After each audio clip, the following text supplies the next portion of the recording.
Bom dia, alunos! Hoje nós vamos ter a nossa segunda aula de nivelamento e eu espero que vocês tenham aproveitado bastante a aula passada, feito alguns exercícios sobre o assunto e estejam engajados para continuar nesse processo de nivelamento, ok? Então hoje nós vamos falar sobre um assunto muito interessante que é a célula. A célula é a unidade fundamental de todos os seres vivos. Muito tem se falado atualmente sobre os vírus, né? Você abre o jornal, abre uma revista, liga a internet, liga a televisão, só se fala sobre vírus. E aí, é lógico, vem uma discussão novamente à tona, uma discussão super antiga, para saber se os vírus são considerados seres vivos ou seres não vivos. Até hoje não se chegou a nenhuma conclusão definitiva, porque sempre que surge essa discussão, aquele que discorda apresenta razões razoáveis para defender as suas ideias. Mas, para resumir essa discussão interminável, eu vou apresentar só um argumento para que os vírus não sejam considerados seres vivos. Isso é, eles são acelulares, eles não são formados por células. E como as células são as unidades básicas dos seres vivos, como eu falei, eles não são seres vivos, certo? Seria bom se fosse simples assim, né? Mas não é. Essa discussão parece que é interminável. Mas vamos voltar ao assunto de hoje, que é a célula.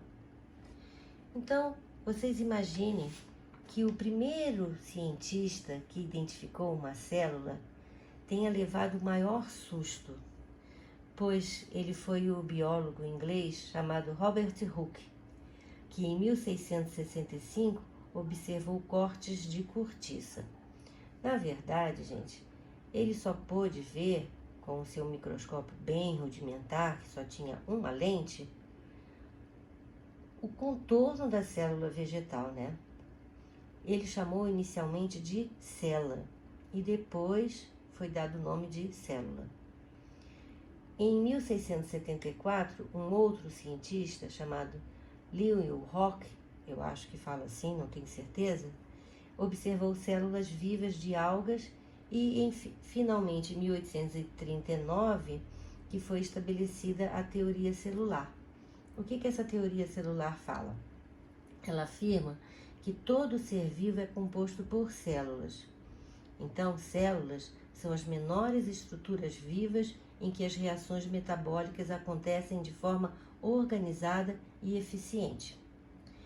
Agora podemos dizer que a célula é a unidade morfológica, isso é, que dá a forma, e fisiológica, isso é, que exerce função dos seres vivos. As células podem viver sozinhas, nos seres unicelulares, como por exemplo as bactérias, e também podem se unir formando seres pluricelulares, que podem inclusive, por incrível que pareça, abrigar milhões de seres unicelulares. Por exemplo, nós humanos temos mais bactérias no nosso corpo do que células. Incrível, né?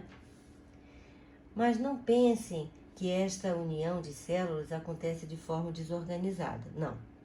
Quanto mais complexo for o organismo, maior será a sua organização e a organização de suas células. Podemos então fazer uma comparação bem bobinha, assim, bem rudimentar. As células seriam os tijolos que juntos e correlacionados formariam os tecidos. No caso da brincadeira, seriam as paredes. Então, várias células formam um tecido, assim como vários tijolos vão formar uma parede. Um fato interessante sobre as células é que a sua forma diz muito sobre a sua função. Por exemplo, se você imaginar um tijolo, que é um objeto plano, de forma que se encaixe um no outro, você pode fazer uma comparação com as células da nossa pele, né? Que é formado pelo tecido epitelial. Seria então a nossa, vamos dizer assim, parede, tá? Então, as células seriam achatadas e encaixadas uma nas outras, como se fossem tijolos, por exemplo, construindo uma parede. Já as hemácias têm o formato de pequenos discos, o que facilita muito o deslocamento pelo interior de vasos sanguíneos e associa pequeno volume a uma grande área de membrana por onde o oxigênio entra e sai da célula. Vamos então falar da célula procarionte. Um exemplo é uma bactéria, que vocês estão vendo aí no desenho, que apesar de ser muito simples, a gente pode identificar as seguintes partes. Então vamos ver de fora para dentro, tá? As partes das bactérias. Primeiro, algumas bactérias possuem uma primeira camada, que é a camada mais externa, chamada de cápsula bacteriana. São as bactérias encapsuladas. Essa cápsula está associada à virulência e à patogenicidade da bactéria, ou seja, à sua capacidade de provocar doença. Porque essa cápsula dificulta a fagocitose da bactéria pelos glóbulos brancos. E se a bactéria consegue não ser fagocitada pelos glóbulos brancos, dificultar essa fagocitose, ela está driblando uma das linhas de defesa do nosso sistema imunológico. Depois dessa cápsula, que é encontrada, por exemplo, em bactérias que causam pneumonia e está associada então à virulência das bactérias, vem a parede celular. A parede celular ela é rígida e permeável. Ela é responsável pela forma da bactéria e sua proteção também. Existem bactérias de diversas formas. Existem bactérias redondinhas, existem bactérias em forma de vírgula, existem bactérias em forma de bastonetes.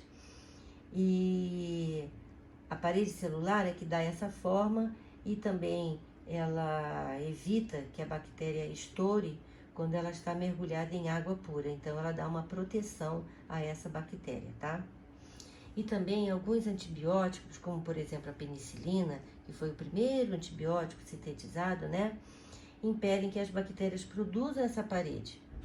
E aí, a bactéria se torna frágil e ela morre mais facilmente, por exemplo, por desidratação, quando ela está na presença de sal. Infelizmente, atualmente, são poucas as bactérias que morrem na presença desse antibiótico que é a penicilina, né? Infelizmente. A composição dessa parede celular permite, por exemplo, classificar as bactérias em dois grandes grupos, a gram-negativa ou então gram-positiva.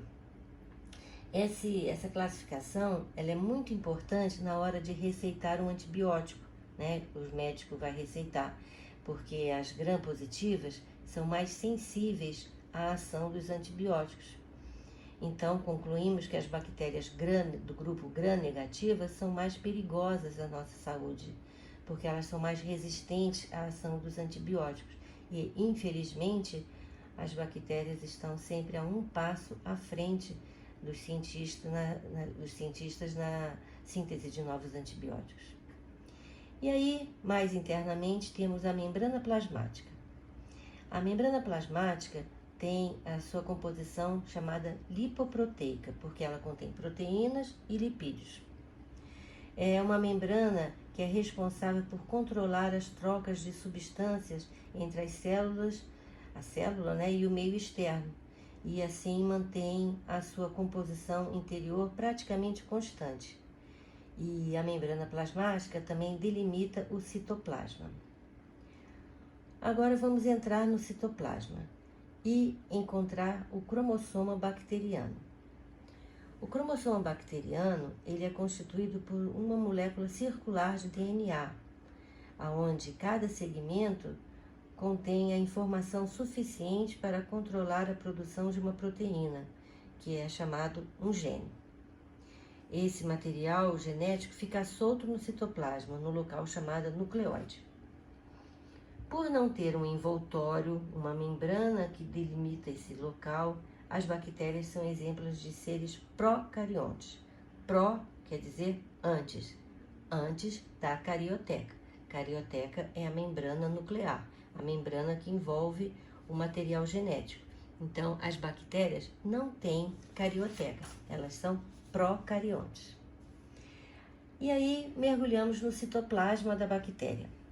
O citoplasma é o espaço interno da bactéria, onde ocorrem as milhares de reações químicas e eu encontro ribossomas. E nos ribossomas são sintetizadas as proteínas. E ainda podemos encontrar um prolongamento em forma de fita chamado flagelo, que é responsável pela locomoção da bactéria. Então, nós vimos aqui, por último, aqui é o flagelo, que está ligado à membrana plasmática. Veja essa região aqui que eu não falei, é o mesossoma. Ele geralmente é onde se prende o cromossoma da bactéria, cromossoma bacteriano, tá? Essa região aqui, então, chamada nucleóide, é onde fica o cromossoma bacteriano. E que mais? Os ribossomas, né, que eu falei, mergulhados no citoplasma.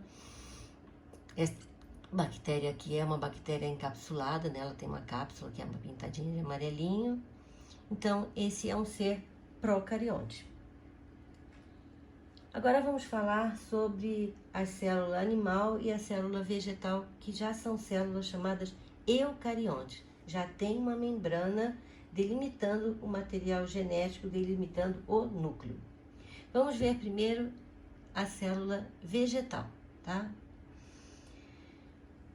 De fora para dentro, temos então a parede celular, que é também chamada de membrana esquelética ou celulósica, que é espessa, é resistente, porque ela é constituída de celulose e ela auxilia na manutenção da forma da célula vegetal e também lhe dá proteção. Certamente foi isso que o Robert Hooke observou, essa membrana, essa parede celular, desculpe, tá? Ele só observou células mortas, que são células de cortiça. Então, na realidade, ele só observou a parede celular. Mais internamente, que vai delimitar o citoplasma, temos a membrana plasmática. Na célula vegetal, então, a membrana plasmática vai controlar as trocas entre a célula e o meio externo. E aí vamos encontrar aqui uma organela citoplasmática exclusiva das células vegetais, que é o cloroplasto. Somente as células vegetais e outros organismos fotossintetizadores, como as algas, por exemplo, possuem cloroplastos. Os cloroplastos, eles são verdes, devido à presença de clorofila, e são responsáveis pela fotossíntese, que é o processo responsável pela produção de energia, e nesse processo são produzidas substâncias orgânicas, como a glicose, por exemplo, tá? Um fato curioso sobre os cloroplastos é a teoria chamada endossimbiótica. Essa teoria diz que a origem evolutiva dos plastos e também das mitocôndrias, que a gente vai ver já já, está relacionada com antigos seres procariontes que viviam em simbiose dentro dos seres eucarióticos. Outra característica típica da célula vegetal é um grande vacúolo central. Esse vacúolo é uma bolsa revestida por membrana semelhante à membrana plasmática, que recebe o nome de tonoplasto. Esse grande vacúolo pode ocupar até cerca de 95% do volume da célula. E, além de participar do controle das trocas de água entre a célula e o meio externo, ele também atua como um depósito de substâncias. Uma outra característica das células vegetais, que as diferencia das células animais, que nós vamos ver já já, é que a maioria das primeiras, isso é, das células vegetais, não tem centríolos. Os centríolos são organelas responsáveis pela formação do flagelo e dos cílios. E também participam da divisão celular. Nós vamos falar muito sobre centríolos nas próximas aulas. E também os lisossomas são pouco frequentes nas células vegetais e são encontradas somente, por exemplo, nas sementes. E acredito que os lisossomas sejam nas sementes, sejam responsáveis pela digestão de substâncias de reserva que serão consumidas durante a germinação, isso é, os cotilédonos, né, durante a germinação da semente, tá? Agora vamos ver a célula animal. Ela também tem, também vamos ver organelas que são comuns nas duas células, que nós não falamos nas organelas, vamos falar agora. Primeiro vamos começar falando sobre o citoplasma. O citoplasma é um fluido gelatinoso rico em moléculas orgânicas e organelas, e ele circunda o núcleo. O citoplasma também armazena substâncias químicas fundamentais para a manutenção da vida e fornece sustentação esquelética para a célula, sendo delimitado pela membrana plasmática. Então vamos ver as organelas que se encontram no citoplasma. Vamos começar pelo complexo de Golgi.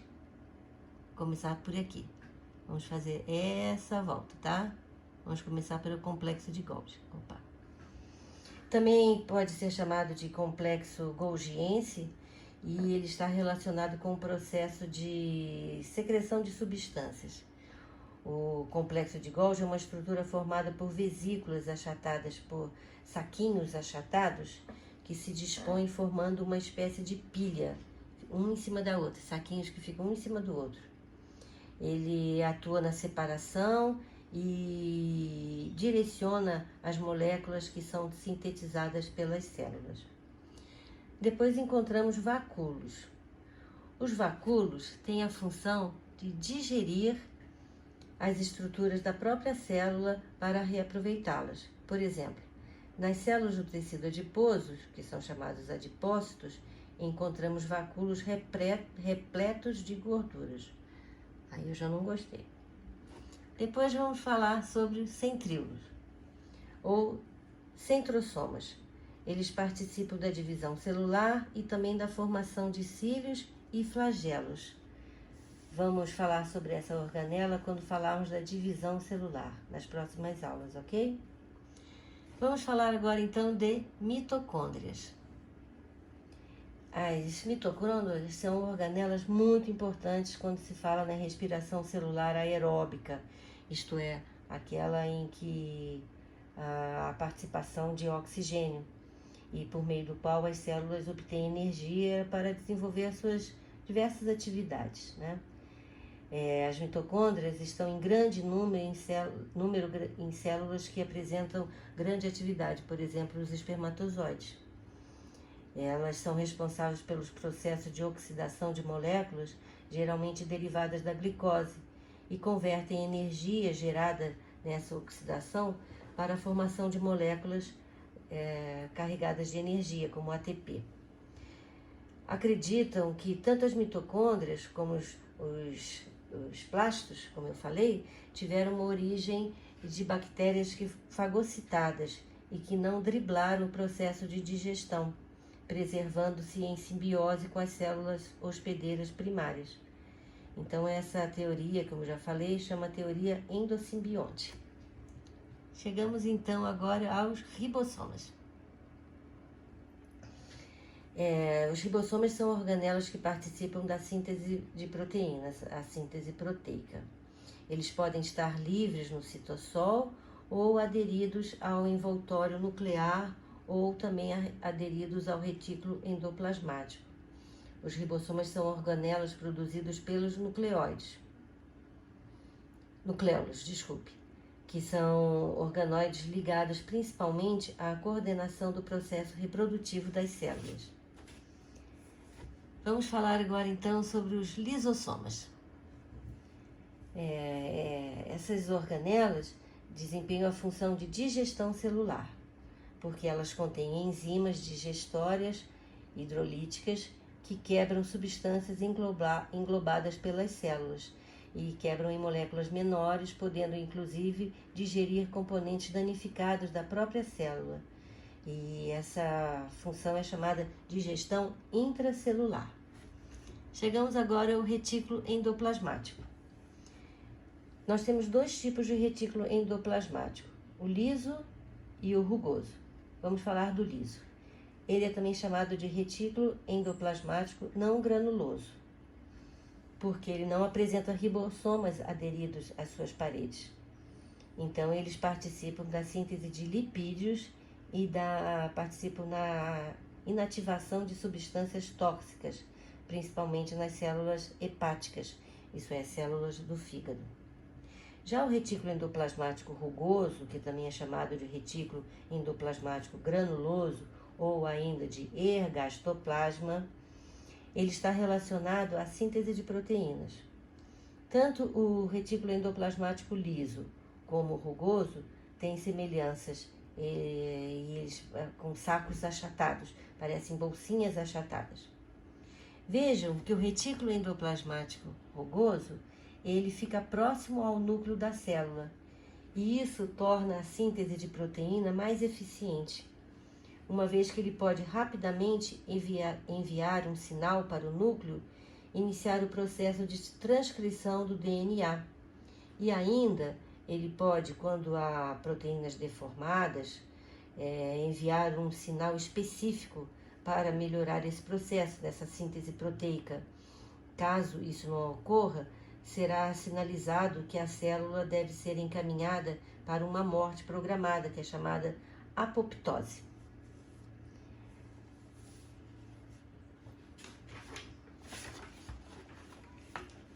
E agora vamos falar sobre o núcleo. O núcleo, aqui, central, é uma estrutura que abriga o DNA presente nas células eucariontes.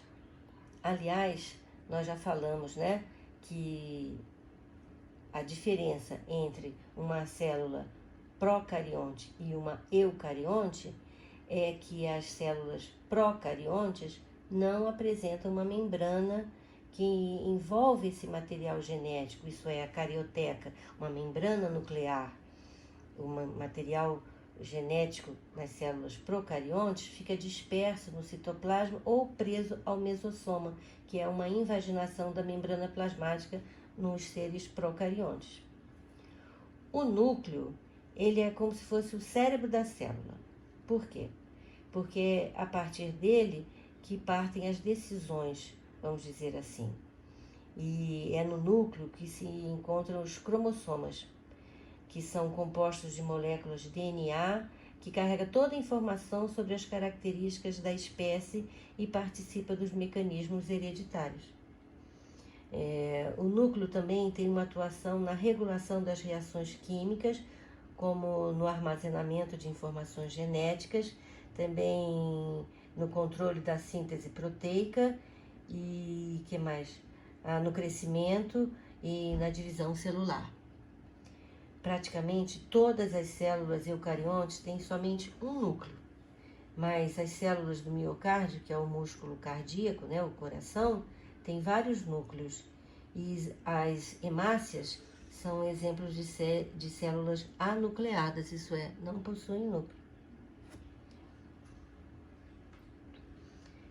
Acho que falamos de todo este quadro, ou não, deixa eu ver. Não falamos de flagelos, Os flagelos são apêndices móveis que têm a forma de chicote, que estão presentes em muitos organismos unicelulares e em algumas células de organismos pluricelulares, como eu falei, tem a função básica de locomoção. Um exemplo de célula flagelada é o espermatozoide, que usa o flagelo para rapidamente chegar ao óvulo e fecundá-lo, As bactérias também podem ter flagelos e também são igualmente usados para a mobilidade bacteriana, tá? Estou vendo aqui que não falamos da diferença entre núcleo e nucleolo. Pois bem, o nucleolo é o centro de informações da célula, o núcleo. E o nucleolo atua principalmente na coordenação do processo de reprodução das células, sendo encontrado apenas nas células eucarióticas. Pode haver mais de um nucleolo em cada núcleo, e estes não possuem membrana de revestimento, tá? A região do nucleolo é onde são formados os ribossomas. Eu estava até vendo algumas questões de vestibular e achei uma sobre esse assunto, uma questão que caiu na FUVEST. A pergunta é o seguinte: por que a ausência de nucleolo compromete a síntese de proteínas em uma célula eucarionte? E a resposta é: porque é no nucleolo que ocorre a síntese de RNA ribossômico, que é a matéria-prima para a síntese dos ribossomas, que atuam na produção de proteínas. Questãozinha bem específica, né? Pois é, caiu na FUVEST. Ok, alunos, por hoje é só. Nos vemos na próxima aula com um assunto muito interessante, que será transporte através da membrana. E espero que vocês tenham aproveitado bastante essa aula e façam exercício a respeito, né? Façam pesquisas sobre exercícios, porque esse assunto cai muito em concursos e eu estou vendo aqui a possibilidade de fazer uma aula de exercícios. Vamos ver, de acordo com a disponibilidade e o nosso horário, né? Vamos ver que eu tenho que encaixar esses exercícios em alguma aula, tá certo? Mas espero que vocês tenham gostado e conto com vocês. Não percam. Até a próxima.